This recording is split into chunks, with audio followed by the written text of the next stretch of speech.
structure avec un gouvernement mondial, mais le gouvernement mondial, il est là. Simplement, pour ce qui concerne la gouvernance mondiale, ce sera du moyen terme, c'est-à-dire 4 à 5 ans. Si on n'a pas aujourd'hui un gouvernement mondial, on ne peut pas parler sérieusement de démocratie.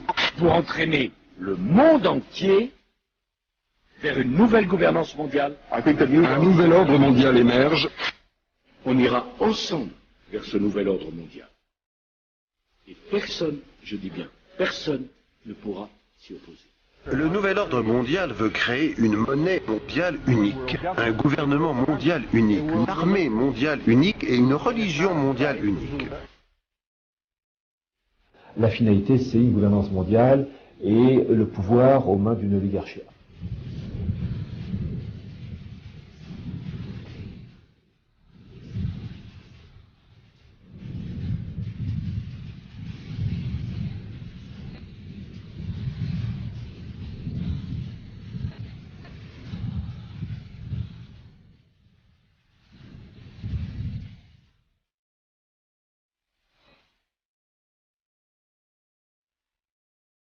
Bonsoir, vous êtes bien sur la libre antenne comme tous les soirs de 21h à minuit sur metatv.org. Ce soir, grosse émission spéciale avec Pierre Hillard. Bonsoir Pierre. Bonsoir. Alors vraiment, nous sommes très enchantés de vous accueillir sur l'antenne de MetaTV. Moi, ravi d'être venu. Eh ben, c'est parfait, ça faisait longtemps que nous voulions vous inviter pour comprendre ce nouvel ordre mondial et comprendre un peu les racines, on va dire, de ce grand mouvement mondialiste. Qui est un peu barbare pour la plupart des gens. Mais qui est barbare. Hein. Oui, qui est barbare. Et qui paraît un peu comme une utopie. Les gens pensent que c'est une expression un peu comme ça, on va dire, qui n'a pas vraiment de sens, un peu creuse, le nouvel ordre mondial. Mais vous êtes quand même... Alors, je rappelle que vous êtes professeur, vous êtes auteur de nombreux livres, donc alors ce livre-là... Au hasard. Hein. Voilà, qui est un classique par excellence hein, pour toute personne qui s'intéresse... il tient la route. Hein. Vraiment, pour toute personne qui s'intéresse justement à ce grand mouvement mondialiste, vous êtes un exégète, si j'ose dire, du nouvel ordre mondial. Vous êtes le... Sans les qualités de saint Thomas. Mais vraiment, voilà, c'est ce nouvel ordre mondial, donc, pour reprendre l'origine, les racines même de cette expression, ça commence comment? C'est quoi le projet de départ? Comment ces gens-là, ça commence où, le nouvel ordre mondial? Alors, il y a le mot et l'esprit du mot. Alors, le mot, la plus ancienne appellation, enfin désignation et utilisation du mot nouvel ordre mondial, c'est 1914.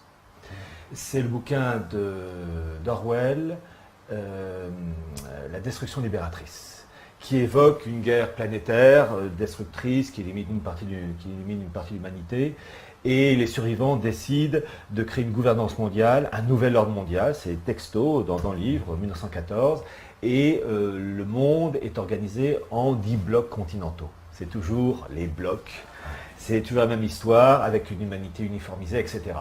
Ça, à ma connaissance, c'est la désignation la plus ancienne. Alors peut-être qu'il y a eu d'autres en 1895, mais là où je suis remonté le plus en arrière pour l'utilisation du mot, c'est 1914.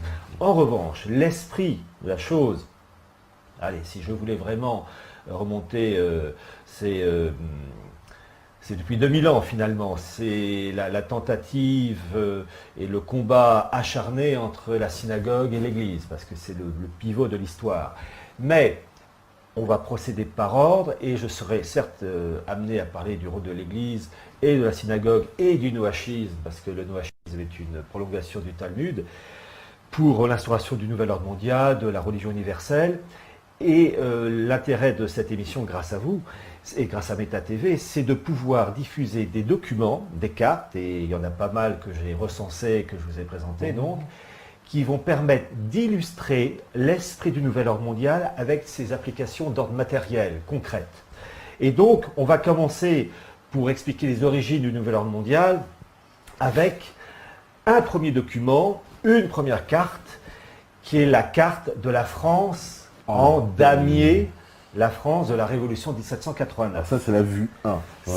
C'est la première carte qui, à l'origine, donc, la France de l'Ancien Régime, qui était née avec le baptême de Clovis, qui faisait que la France devenait la première nation occidentale à se convertir au catholicisme, que le roi de France était le lieutenant du Christ, l'intermédiaire entre le Christ et le peuple français en gestation, parce qu'avec Clovis, on est vraiment au démarrage. Mais je rappelle que Clovis, qui est mort en 511, c'est Clovis qui a décidé que Paris serait la capitale de la France. C'est en 510, un an avant sa mort. Donc on a déjà un embryon d'autorité politique à Paris, c'est pas Perpignan, c'est pas Orléans, c'est pas Strasbourg, donc un embryon d'autorité politique qui va donner la France. Donc on a le germe à la fois politique, l'autorité politique de Clovis et son choix de la capitale Paris, l'autorité spirituelle, car la finalité pour la monarchie française, c'est de faire en sorte que les sujets du roi de France gagnent leur ciel, sachant que la vie sur terre n'est qu'un passage, et que le vrai roi de France, c'est le Christ. Je rappelle la fameuse triple donation de Sainte Jeanne d'Arc en 1429, le 21 juin 1429, qui rappelle que le vrai roi de France, c'est le Christ, et que le roi de France n'est que le lieutenant. D'ailleurs, cette fameuse triple donation, qui est reconnue officiellement dans un document qui a été envoyé au pape de l'époque, qui s'appelait le pape Martin V, c'est le Breviarium Historial, raconte l'anecdote du 21 juin 1429 où Jeanne s'adresse au dauphin Charles, le futur Charles VII, en disant « Gentil dauphin, donne-moi ton royaume ». Et le dauphin Charles, un peu étonné, dit « Je donne le royaume à Jeanne ». Jeanne d'Arc continue en disant « Moi, Jeanne, je donne le royaume à Jésus ». Et elle ajoute « Moi, Jésus, je rends le royaume à Charles ». C'est la triple donation qui rappelle le baptême de Clovis, c'est-à-dire que la France a cette caractéristique unique au monde, d'avoir cette marque. La France, c'est l'Israël du Nouveau Testament. C'est-à-dire qu'en fait, le peuple juif n'a pas reconnu le côté messianique du Christ, et ça a basculé vers une autre nation privilégiée, avec ses qualités, ses défauts, mais bon, c'est la France, c'est pas la Finlande, c'est pas l'Éthiopie, c'est pas le Japon, c'est la France. Et donc c'est la marque qui fait que ça régit l'histoire de France jusqu'à la Révolution française. Et cette France, avec un roi de France, avec ses qualités humaines et ses défauts, ce roi de France va donc, ce lion de Christ va mourir avec Louis XVI le 21 janvier 1793, et vous avez de la Révolution française qui, vraiment procède à un changement radical en voulant créer l'homme nouveau. L'homme nouveau. Alors là, c'est un principe révolutionnaire qu'on va retrouver, que ce soit dans le nazisme, dans le communisme, et dans la situation actuelle avec l'Union européenne, l'homme finalement citoyen du monde. Bon, c'est-à-dire un homme déraciné. Alors, pour déraciner, il faut effacer. Il faut détruire la famille. Alors déjà, la destruction de la famille royale, Louis XVI décapité le 21 janvier 1793, Marie-Antoinette le 16 octobre la même année, le petit Louis XVII, l'héritier du trône, officiellement mort au Temple, même s'il y a quelques doutes, c'est la destruction d'une famille, de la cellule familiale, c'est pas la destruction du gender, c'est vraiment la famille classique qu'on détruit, et destruction aussi des tombes à Saint-Denis, les tombes royales. Et là aussi, c'est pour détruire le passé, les racines. Imaginez, pour tout Français qui nous écoute, le français, peu importe la nationalité d'ailleurs, on se rend sur la tombe de nos ancêtres, de nos parents, grands-parents, etc., parce qu'il y a une filiation. Le fait de détruire les tombes royales, c'est pour détruire la filiation. Donc il y a un esprit d'effacement du passé pour créer une entité nouvelle, le citoyen français universel. D'ailleurs, les droits de l'homme, c'est les droits de l'homme, du citoyen et les droits du français universel. Et en particulier, c'est la destruction des provinces, non pas des régions, mais des provinces historiques qui sont transformées en départements. Et à l'origine, la France de la Révolution, c'était une France en damier, c'est-à-dire une vision... Voilà, ça c'est la carte qu'ils ont produite donc après la Révolution. Voilà, c'est la première ébauche de gens fous furieux qui créent une France en damier, c'est-à-dire une France uniformisé en ligne droite, c'est-à-dire que l'habitant de Brest doit penser de la même manière et être géré de la même manière que le français de Clermont-Ferrand, de Strasbourg ou de Cherbourg. C'est-à-dire c'est vraiment une uniformisation, créer un homme identique, mais il y a des variétés de personnalité, d'origine ethnique, d'éducation, il y a des variétés en tout genre, en bien et en mal, avec des qualités et défauts. Et donc c'est vraiment une vision atroce de créer un homme aseptisé, un fromage sorti dans les grandes usines, voilà. Et pour des raisons d'ordre pratique, ils ont quand même légèrement modifié, puisque des lignes droites, mais il y a aussi la réalité du terrain géographique, des fleuves, les rivières, donc ils ont des critères géographiques, mais les départements, ce sont des créations purement artificielles qui n'existent pas. Et vraiment, j'insiste là-dessus, parce que on va remonter jusqu'à aujourd'hui, et vous allez voir que cet esprit d'uniformisation de l'homme, d'abord par la France, mais en sachant que la Révolution française a essaimé en Europe grâce aux conquêtes napoléoniennes, et puis par ricochet, ensuite vous avez les conquêtes coloniales, tout ça, l'esprit de la Révolution française a gagné le monde, eh bien cet esprit va perdurer avec des noms différents, avec des méthodes différentes, mais il y a toujours cette idée d'uniformisation, de déracinement, de destruction de ce qui a trait, de ce qui a un rapport avec le passé, la tradition et la transmission. Il faut couper les liens avec le passé. Donc cette France en damier est très caractéristique d'une France nouvelle, coupée du lien avec Clovis. Alors, parmi tous les révolutionnaires, qui étaient d'ailleurs les révolutionnaires, que ce soit Robespierre, Danton, Marat, etc., étaient issus de quelques loges maçonniques. Vous aviez à peu près 700 à 800 loges maçonniques en 1789, mais la plupart c'était des loges purement, j'allais dire, mondaines ou d'intérêt matériel. Les vraies loges et celles qui ont vraiment joué un grand rôle, comme la loge des Neuf Sœurs, c'était 4-5 loges, grand maximum. Vous savez, c'est toujours les minorités, en bien et en mal, qui agissent. Le reste, c'était style Rotary Club, voilà. Bon, ça. Mais l'esprit qui va avec, et je pense entre autres parmi les grands esprits de la Révolution, c'est un homme qui n'est pas tellement connu, c'est un Tchèque qui est mort en 1692, un homme du XVIIe siècle, qui s'appelait Cominius. Et Cominius, lui aussi, avait cette idée d'esprit universel, vraiment d'égaliser, d'uniformiser. Et c'est lui, il était très intelligent, mais malheureusement une intelligence mal orientée, c'est lui qui a inventé le principe de la bande dessinée. Parce qu'il avait compris que pour diffuser ces idées d'uniformisation des esprits, il fallait s'attaquer aux enfants, à l'esprit malléable. Et pour cela, il faut utiliser des méthodes adaptées à la psychologie enfantine, d'où les bandes dessinées. Alors quand je dis bandes dessinées, c'était des images illustrées avec des commentaires. Le principe en lui-même est excellent. C'est vrai, utiliser des méthodes de ce style, c'est très bien. Mais le problème, c'est ce qu'on met dedans. Voilà, et l'esprit était là. Donc on voit tout cet esprit à la fin d'uniformisation de l'âme humaine. C'est aussi l'esprit de paganisme. D'ailleurs, les révolutionnaires français faisaient toujours des références aux grands auteurs antiques, ils se mettaient même des noms antiques. Donc c'est vraiment un rejet complet du baptême de Clovis et du catholicisme pour créer une France nouvelle, s'appuyant sur des principes maçonniques, le nominalisme, c'est-à-dire il n'y a pas de vérité universelle, le naturalisme, il n'y a pas de religion révélée, en particulier le catholicisme, et primauté de l'homme, et l'homme indifférencié, très important. Et parmi les révolutionnaires qui ont le nez creux, vous avez entre autres cet Allemand qui s'appelait, c'est un nom latinisé, c'est Anarchasitz Klotz, qui avait écrit en 1792 un livre qui s'intitule La République universelle, et ouvrage où il dit, et ouvrage qu'on peut consulter et lire entièrement sur le site Gallica, c'est ce que j'ai fait, où il dit en gros que la Révolution de 1789, ce n'est pas une finalité, mais une étape vers la gouvernance mondiale. Alors, il ne dit pas gouvernance mondiale, évidemment, il dit République universelle, et la France doit être un modèle permettant d'une certaine manière d'ensemencer ce procédé permettant l'établissement d'une République universelle. Donc on voit que cet esprit du nouvel ordre mondial, du mondialisme, est très ancien. Il s'agit de couper les liens avec un ordre surnaturel hérité du baptême de Clovis dans lequel la France, de tout araser et d'avoir non plus une vision verticale mais horizontale, bien terrestre, et de créer un homme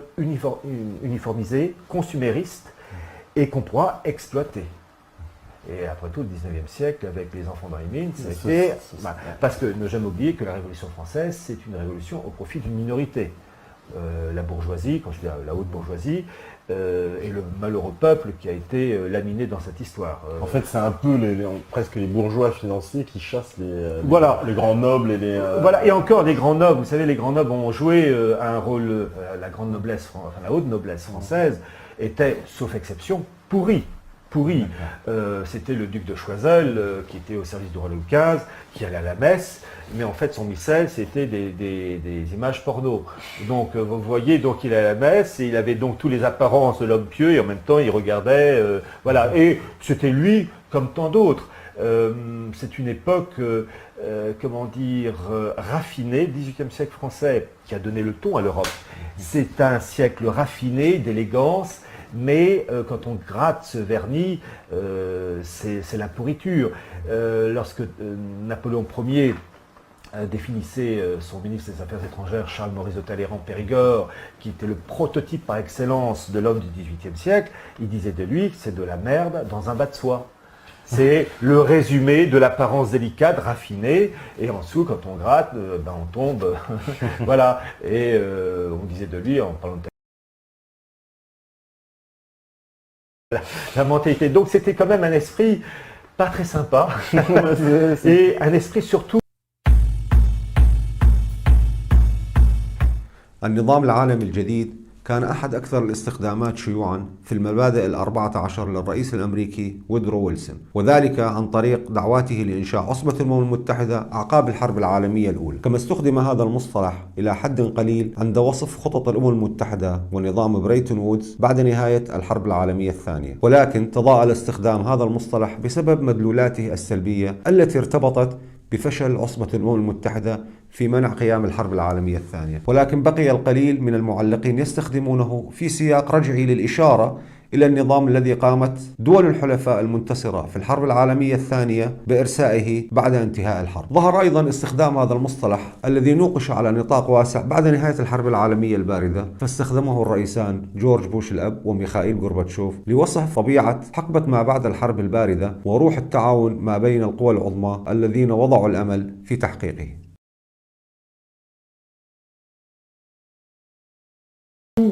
Des élites françaises, politiques, économiques à la fin du XVIIIe siècle, corrompues, et une mutation profonde qui aboutit à cette France qu'on voit, une France en damier, en France maintenant en département, mais créer un être humain uniformisé. Et c'est ce modèle qui va faire florès, qui va se répandre partout en Europe et dans le monde. Parce que la Révolution donc, a fait exploser donc, les structures politiques qui existent, c'est-à-dire le roi, mais aussi les provinces et voilà. Toutes les structures politiques qui Tout. existent. C'est vraiment la mise à bas, avec en particulier la disparition des corporations, avec la fameuse loi Le Chapelier. Il faut toujours rappeler l'intégralité de son nom, la loi Isaac Le Chapelier.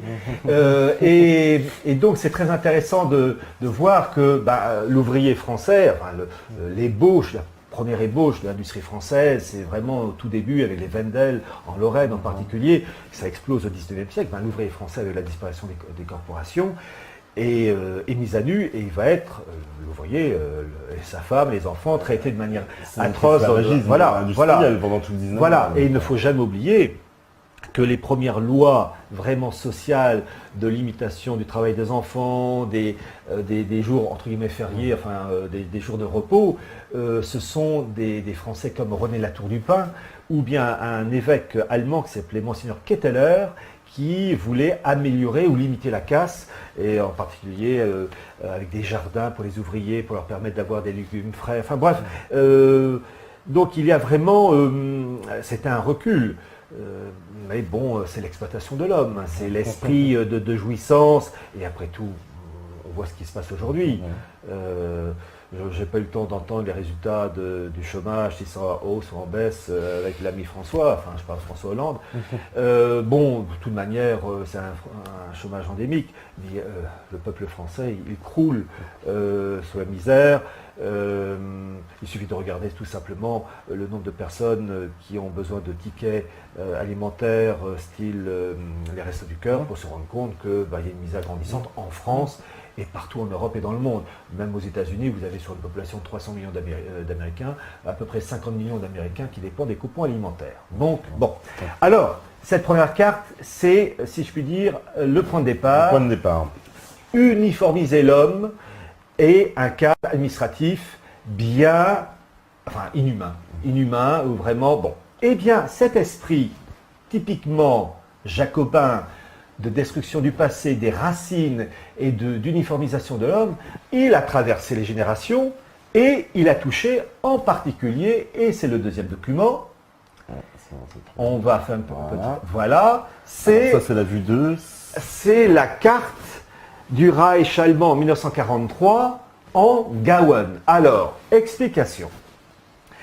À l'origine, l'Allemagne a toujours été composée de royaumes, de duchés, Bavière, Saxe, etc.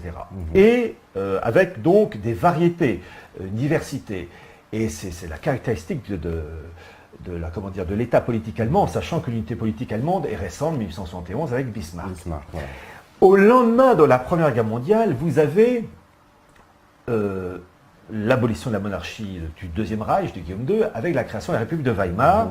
Et vous avez un grand juriste qui va élaborer la constitution de Weimar et qui va vouloir détruire les Länder, Bavière, etc., pour mettre à la place des départements façon modèle jacobin issu de la Révolution française. Voilà. Ce juriste s'appelait Hugo Preuss. Eh bien, ce Hugo Preuss a vraiment tout fait pour essayer de mettre en place des Gauen, des départements, Gau, singulier J-A-U, Gauen, G-A-U-E-N, et il va tout faire, et malheureusement, pour l'Allemagne, enfin, heureusement pour l'Allemagne, mais malheureusement pour lui, la résistance des Länder, Bavière, Saxe, etc., fait qu'il n'arrive pas. Et l'ironie dans cette histoire, c'est que c'est Hitler qui arrive en 1933, qui va détruire les provinces allemandes pour mettre en place ces fameux Gauen désirés par ce fameux juriste Hugo Preuss à l'origine de la République de Weimar. Et donc, c'est ce qu'on voit sur cette carte où vous avez des départements à l'allemande, des Gauen. Alors, l'ironie, et l'histoire est très ironique, c'est que l'ami, le tonton Adolphe, si je puis dire, a mis en place le principe des Gauen voulu par Hugo Preuss, lui-même hérité des principes jacobins. Hugo Preuss, juriste allemand, juif. Et donc c'est très ironique de voir que l'Allemagne nazie, les structures de l'Allemagne nazie en département directement issues des principes de 89, c'est-à-dire des frontières purement artificielles, parce que ce sont des frontières qui n'ont aucun sens, qui ne correspondent pas aux traditions historiques allemandes, ont été mises en place grâce aux travaux préliminaires d'un juif juriste, Hugo Preuss, et c'est Hitler qui finalement va réussir à enraciner le procédé, mais le nazisme a été certes une plaie pour l'Allemagne et pour le monde, mais il est très ironique de voir l'arrière-fond de la boutique, et j'invite fortement les auditeurs à lire les écrits de cet écrivain anglais naturalisé américain qui s'appelait Anthony Sutton, avec sa fameuse trilogie Wall Street, avec les bolcheviks, sur Franklin Delano Roosevelt, et puis sur l'Allemagne nazie, où il montre entre autres le rôle de la City de Wall Street pour aider l'arrivée au pouvoir d'Hitler. Je rappelle que le grand patron de la banque allemande, qui ensuite sera le financier d'Hitler de 1934 à 1939, s'appelait Heinrich Schardt, et qu'il était très lié au milieu mondialiste anglais de l'époque, entre autres au patron de la Banque centrale d'Angleterre qui s'appelait Montagu. Je crois même que Heinrich Schardt était le parrain d'un de ses enfants.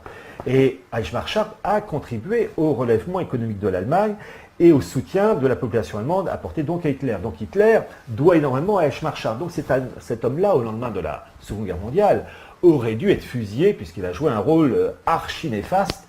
Eh bien, je crois qu'il a fait que 2 mois ou 3 mois de prison. Et il est mort tranquillement dans son lit en 1970, parce qu'il était un homme du système. Donc il faudrait s'intéresser, et j'invite donc les personnes à lire Anthony Sutton. Et nous allons voir cette troisième carte. Alors ça, c'est la vue numéro 3. Alors ça, c'est la carte de l'Europe des régions de la Waffen-SS. Et qui est sortie dans un ouvrage d'un collabo français qui s'appelait Saint-Loup. Saint-Loup, c'est un pseudonyme, son vrai nom, c'est Marc Augier. Un homme très intelligent, grande capacité intellectuelle, mais c'est toujours malheureux de voir des gens intelligents et qui ont été gâtés par la nature s'orienter vers une idéologie pourrie comme le nazisme. Et ce qui est frappant, c'est que, bon, il a collaboré, etc., et il était en contact avec des grands dirigeants de la SS, qui en gros projetaient un programme d'avenir pour la victoire de l'Allemagne nazie. Et il y avait donc déjà, durant les années 1942-43, des projets de créer, je cite, une CEE, communauté économique européenne. Et là, c'est avec la croix gammée. Bon, là, c'est un peu embêtant. Bon. Et là, c'est un ouvrage, les SS de la Toison d'Or, dans lequel se trouve cette carte. Alors, le titre, les SS de la Toison d'Or, ouvrage de Saint-Loup. SS, c'est donc Schutzstaffel, escadron de protection. Toison d'Or, qu'est-ce que c'est? C'est un ordre nobiliaire qui a été créé par Philippe le Bon en 1430. C'est la fameuse Lotharingie. Lotharingie, c'est le territoire entre la France et l'Allemagne. De Lothaire, voilà. De Charles, le fils de Charles. Et de Schumann, avec Jean Monnet. Jean Monnet n'était pas français, il n'était pas allemand, c'était un Lotharingien. C'était un Lotharingien. Voilà. Voilà. Mais il se définissait comme ça en plus. Voilà. Luxembourg, père allemand, voilà. français. Et monastère durant l'occupation, comme ça, il était quand même un peu... Bon, bref, c'est... Alors, c'est très intéressant de voir finalement un prototype de cette carte de l'Europe des régions de la Waffen-SS. Et en particulier, j'invite les personnes qui sont crispées par cette carte et sûrement intéressées, je l'espère, de regarder par exemple la région Alsace-Pays de Bade, où vous avez donc Strasbourg au milieu et puis une entité. Je leur demande de regarder ça au hasard, de regarder aussi la Bosnie-Herzégovine, avec la Serbie sécurisée, il y a quand même des aires de famille. On croit avoir vu ça quelque part aujourd'hui. La Croatie, la Slovénie, toute seule. Alors, ils voyaient cette carte-là, donc, avec Vienne comme capitale. Et le bouquin Les SS de la Toison d'Or, c'est sorti en 1975. Je rappelle qu'il y a une grande rivalité entre la France monarchique de Louis XI au XVe siècle et le petit-fils de Philippe le Bon, celui qui a lancé l'ordre de la Toison d'Or, qui s'appelait Charles le Téméraire. Une lutte à mort parce que Charles le Téméraire, la Lotharingie, il avait en gros deux blocs, la partie nord qui représentait le nord de la France, la Belgique, une partie de la Rhénanie, et la partie sud qui était en gros l'Alsace, la Bourgogne, la Lorraine, ces coins-là. Et l'objectif de Charles Téméraire, c'était de souder ces deux zones. Et cet embryon devait ensuite servir de marchepied pour créer un empire. Et un empire, donc, toujours la même histoire.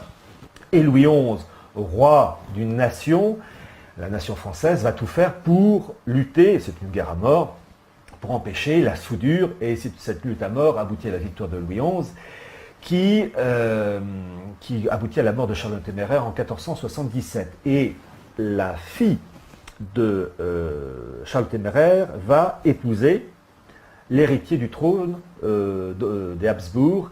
Et donc l'ordre de la Toison d'Or va passer à l'Autriche des Habsbourg. Et là, c'est à nouveau les tentatives d'un empire habsbourgeois qui essaie de s'imposer en Europe avec l'enfant né du mariage de la fille de Charles le Téméraire et de l'héritier d'Autriche des Habsbourg, Charles Quint. Voilà, on voit, vous voyez, l'histoire, ce sont toujours des étapes, des crans, et on passe à un cran supérieur, etc. Bon, donc on voit un prototype, cette carte-là, si l'Allemagne nazie avait gagné, les frontières auraient été sûrement modifiées. Mais l'intérêt de cette carte, c'est de montrer un prototype de ce qu'ils voulaient faire, où les États ont disparu, et ce sont des zones à la fois ethniques, mais aussi, j'allais dire, technocratique. Il y a un mélange de tout ça. Ouais.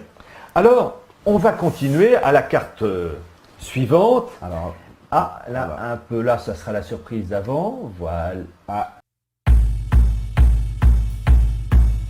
حسب رؤية من يسعى لوضع هذا النظام وترسيخه، فإن جوهر النظام العالمي هو مجموعة من القوانين والقيم التي تفسر حركة هذا النظام وسلوك القائمين وأولوياتهم واختياراتهم وتوقعاتهم، وتتضمن الأخلاقيات والإجراءات المتبعة حسب رأي دعاة النظام العالمي الجديد على أنها صورة من أشكال تبسيط العلاقات وتجاوز العقد التاريخية والنفسية والنظر للعالم باعتباره قرية واحدة. والنظام العالمي الجديد حسب رؤيتهم هو نظام يضم العالم بأسره، فلم يعد هناك انفصال أو انقطاع بين المصلحة الوطنية والمصالح الدولية وبين الداخل والخارج، وهو يحاول أن يضمن الاستقرار والعدل للجميع بما في ذلك المجتمعات الصغيرة، ويضمن حقوق الإنسان للأفراد. وقد تم إنجاز ذلك من خلال مؤسسات دولية مثل هيئة الأمم المتحدة ومنظماتها الدولية والبنك الدولي وقوات الطوارئ الدولية، كل هذا تحت ما يسمى بالشرعية الدولية التي تستند إلى هذه الرؤية، والمقدرة على تحويل هذه الرؤية إلى إجراءات تماما كما حدث في حرب الخليج وضرب العراق وما جرى ويجري إلى الآن. Il y a peut-être une carte, c'est la carte du Herald Tribune. Non, on va la retrouver.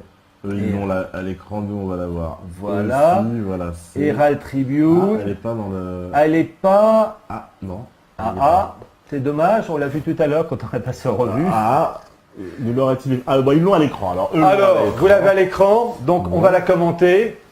Alors, cette carte du Herald Tribune est sortie en septembre 1974.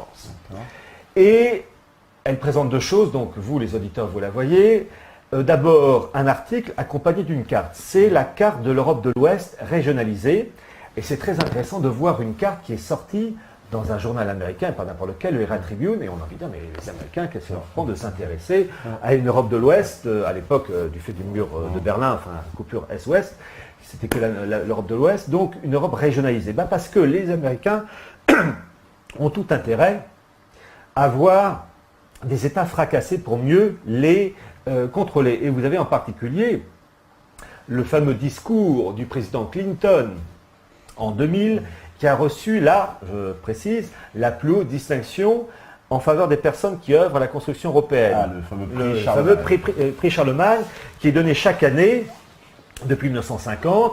Et alors, la construction européenne, on comprend quand c'est Jean Monnet qui l'a reçu. Winston Churchill, lui aussi, il a joué un très grand rôle, mais on sursaute quand on sait que c'est Bill Clinton. On a envie de dire, qu'est-ce qu'il vient faire, pour ne pas dire que va foutre ici. Bon. Et savoir aussi qu'en 1987, c'est Henry Kissinger qui a reçu le prix. Donc c'est très ironique.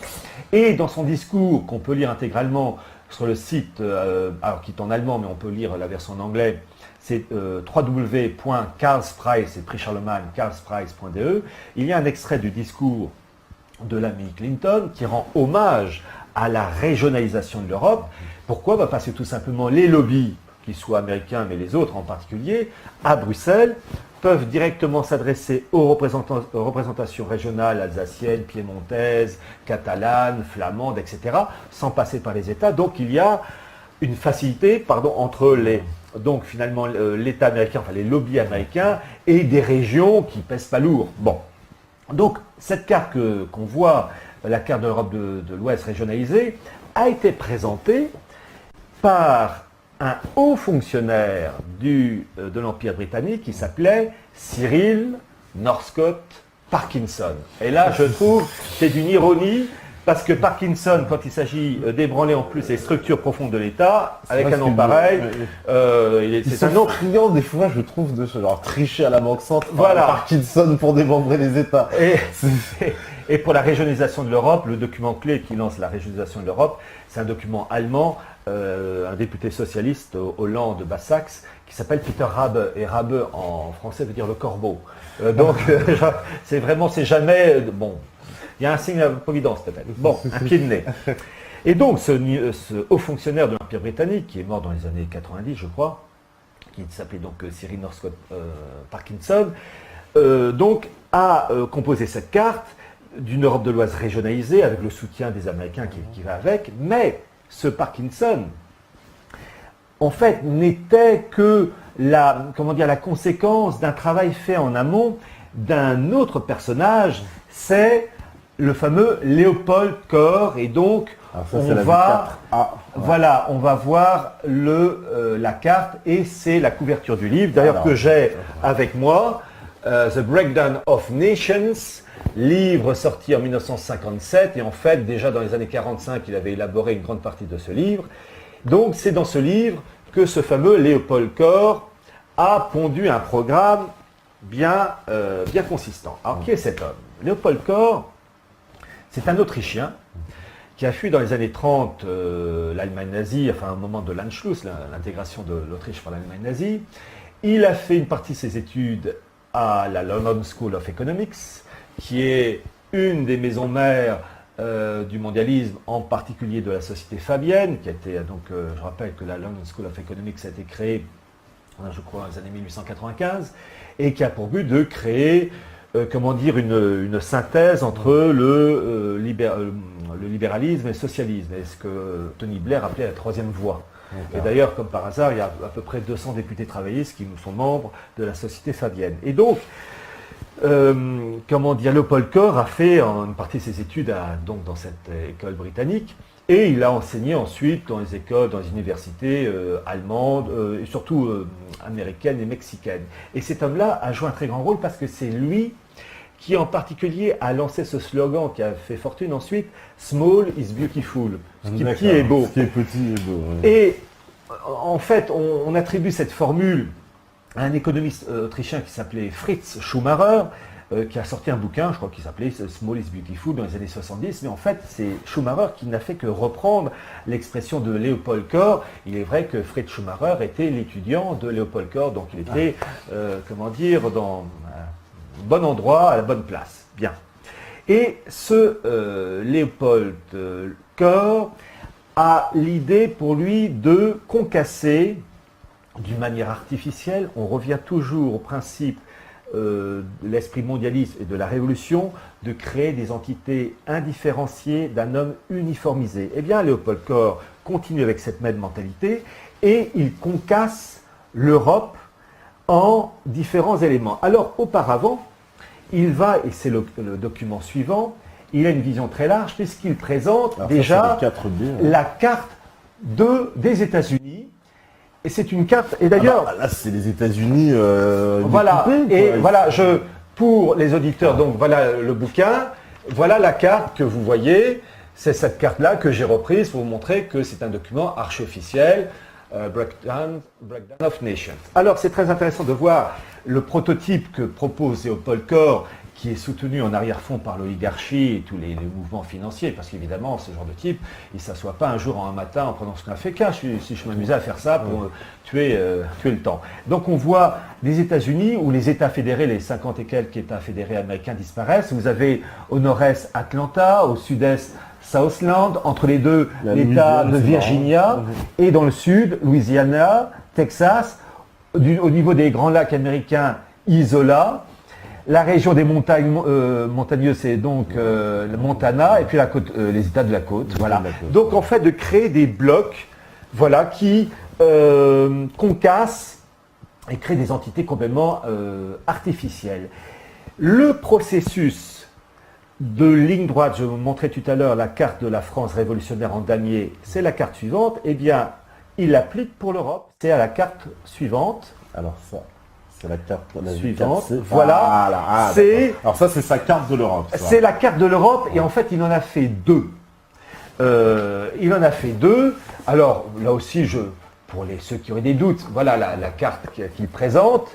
D'accord. C'est donc, il dit dans son bouquin qu'en fait, les lignes droites, donc c'est, j'allais dire, une forme de damier d'une certaine manière. Ouais. C'est le même principe que la France en damier, la Révolution française.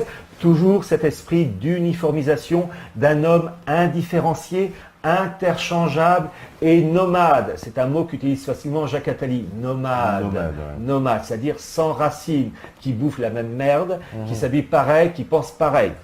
Alors là, c'est un prototype, mais là pour toute l'Europe, d'un principe révolutionnaire issu, l'esprit de la Révolution française en particulier, d'une Europe avec des traits vraiment purement géométriques. Et d'ailleurs, il dit dans son bouquin qu'il à un moment donné qu'il s'inspire un peu des traits artificiels de certains États américains purement géométriques. On met un trait, bon. Voilà, donc on voit que l'esprit purement, j'allais dire, très conformiste et uniformisant s'applique dans l'Europe. Mais il ajoute, il continue, et c'est la carte suivante, alors c'est la carte avant, non, c'est la fameuse carte en question, voilà, c'est celle-là.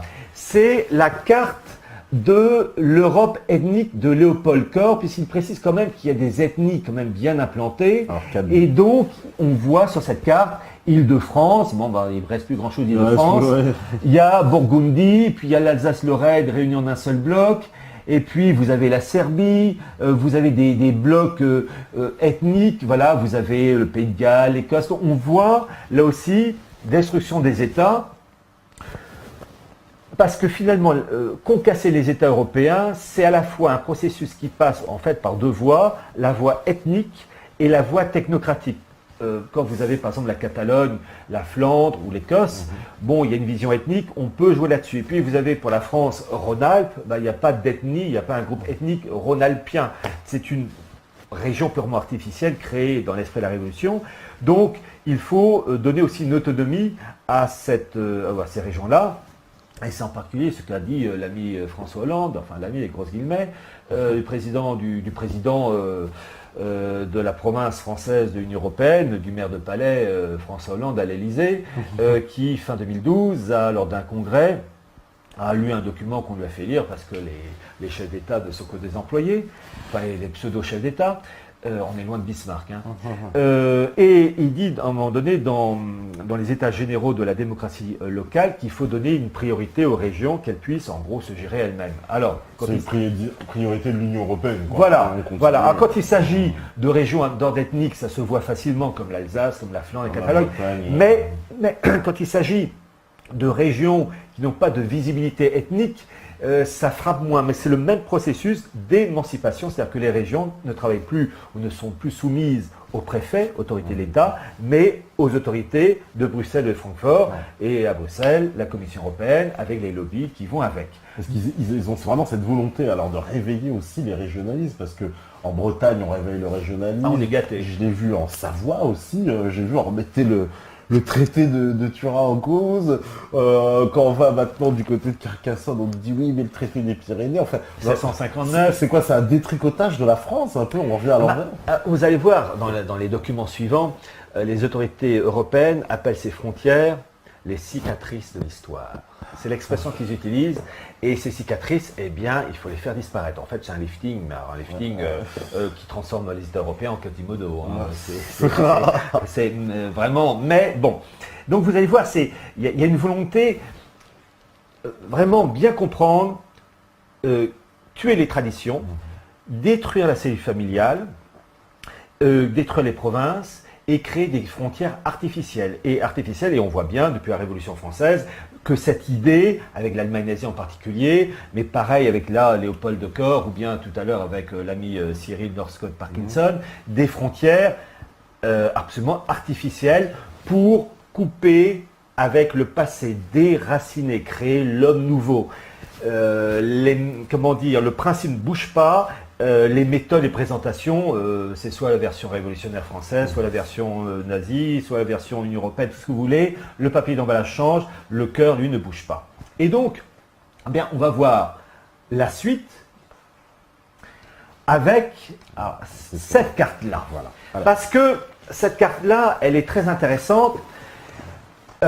Car tous ces gens-là, tous ces lobbies, ou bien représentants comme Léopold Cor, ou je citais l'ami Cyril Northcote Parkinson, ils travaillent aussi avec des grandes multinationales.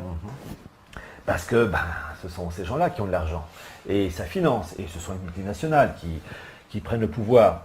Et cette carte-là obéit à l'idéal poursuivi par Léopold Cor, c'est-à-dire créer des entités artificielles. Et sur cette carte-là, plusieurs dizaines de régions, à peu près à égalité, parce qu'ils veulent créer des régions de 5 à 10 millions d'habitants, donc qui s'équilibrent. Et cette carte-là a été composée peu de temps après le traité de Maastricht en 1992. Quelques semaines après, c'est sorti dans un livre qui s'intitule « Les États-Unis d'Europe, une Eurotopia ». Eurotopia, Euro, Europe, Topia pour Utopie. Et celui qui a fait cette carte-là et ce livre, et avec aussi tout le personnel qui va avec, c'est le patron d'une grande marque de bière, c'est Freddy Heineken. En personne, quand même. Heineken, qui est mort en 2002, c'est Freddy Heineken et ses collaborateurs qui ont fait ce bouquin, Les États-Unis d'Europe, une Eurotopia, et qui ont pondu cette carte qui respecte entre autres, l'idéal de Parkinson ou bien de Léopold Cor. Et là, vous voyez, là aussi, des frontières purement artificielles. Mais quand même, je demande à ceux qui regardent cette carte, je rappelle qu'elle est sortie à la fin de l'année 1992, après le traité de Maastricht, vous avez regardé la Yougoslavie. Eh bien, les frontières correspondent drôlement à ce qui s'est fait 20 ans plus tard. Regardez, vous avez une Bosnie-Herzégovine, vous avez une Croatie, vous avez une Slovénie, vous avez une Serbie, et puis le Kosovo indépendant qui est déjà rattaché à l'Albanie. Et donc, là aussi, on voit que le mal se prépare bien en avance et que on a des prototypes, ensuite on a des réglages, mais l'idée est là que déjà la Yougoslavie était condamnée à disparaître. Regardez la France. La France est divisée en 7 blocs. Vous avez un Grand Est, qui en gros l'Alsace, la Lorraine, la Champagne, etc. Et puis quand on regarde le sud-est, le côté rhône-alpin, puis vraiment le sud-est avec la côte méditerranéenne, un grand sud-ouest, une zone ouest médiane avec la Bretagne jusqu'à la Mayenne en gros, et le nord-ouest de la Normandie jusqu'aux Flandres, pas tout à fait. Le Pas-de-Calais a disparu. Voilà, parce que c'est rattaché à la Wallonie francophone. Et oui, il faut rentrer dans le moule. Et puis au centre, vous avez l'Île-de-France. Quand on regarde la France, c'est en 7 blocs. Donc la France est divisée en 7 blocs.